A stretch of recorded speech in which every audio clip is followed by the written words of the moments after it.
Balai Latihan Kerja Semarang II, atau dikenal sebagai BLK Semarang II, merupakan salah satu unit pelaksana teknis Dinas Tenaga Kerja dan Transmigrasi Provinsi Jawa Tengah yang berada di Jalan Brigjen Sudiarto nomor 375 Pedurungan Kota Semarang.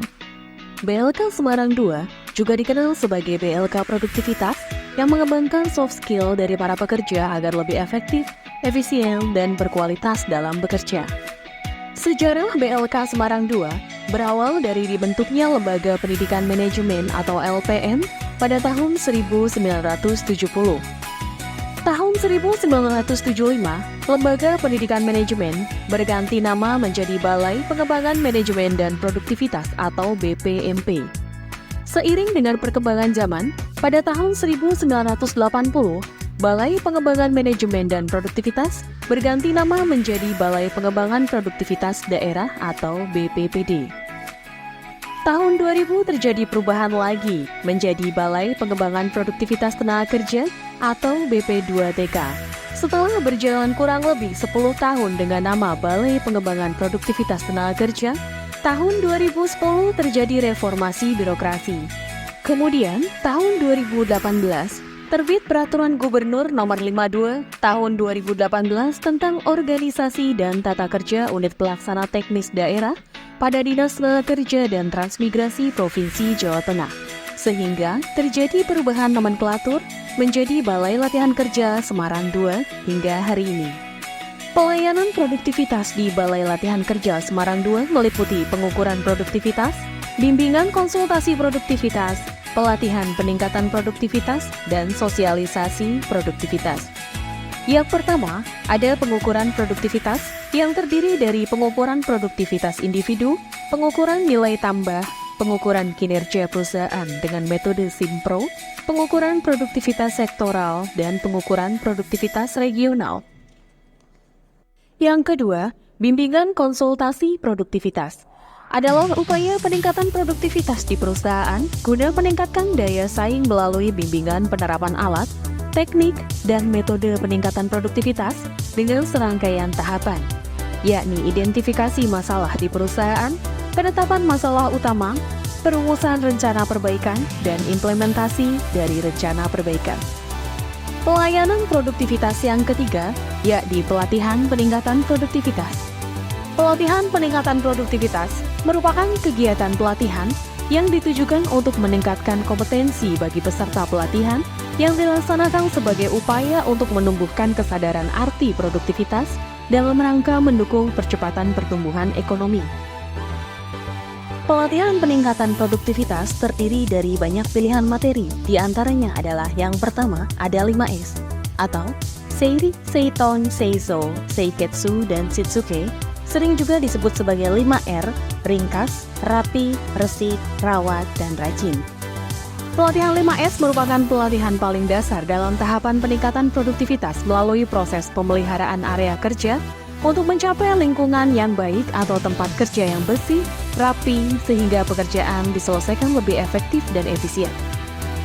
Materi yang kedua ialah Achievement Motivation Training atau AMT, pelatihan peningkatan produktivitas melalui pendekatan psikologis untuk menciptakan pribadi yang lebih prestatif dengan melatih mindset agar melatih karakter diri membentuk karakter produktif.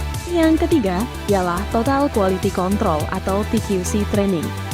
TQC merupakan pelatihan pengendalian kualitas secara terpadu dengan output membentuk gugus kendali mutu dalam divisi-divisi di perusahaan. Materi yang keempat adalah Leadership Training, bertujuan untuk meningkatkan kemampuan kepemimpinan. Pelatihan ini memberikan pembekalan dan pemahaman bagi calon pemimpin atau yang sudah menduduki jabatan di level bawah, menengah, dan atas di perusahaan. Materi produktivitas yang selanjutnya adalah Lean Management.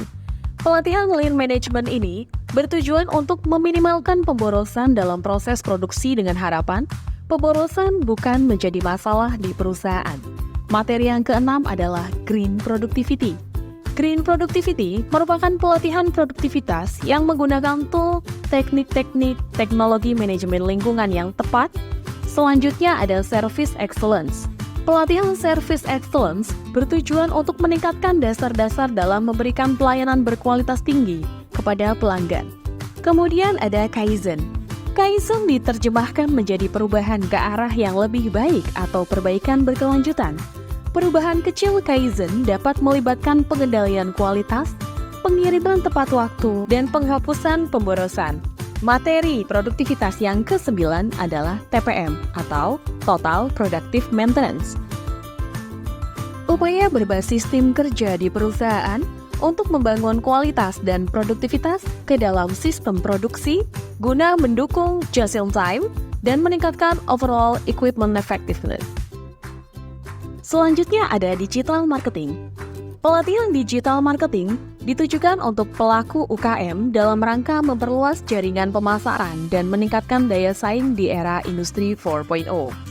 Yang diberikan dalam pelatihan digital marketing diantaranya adalah pengantar digital marketing dengan muatan audience research, market research, dan copywriting.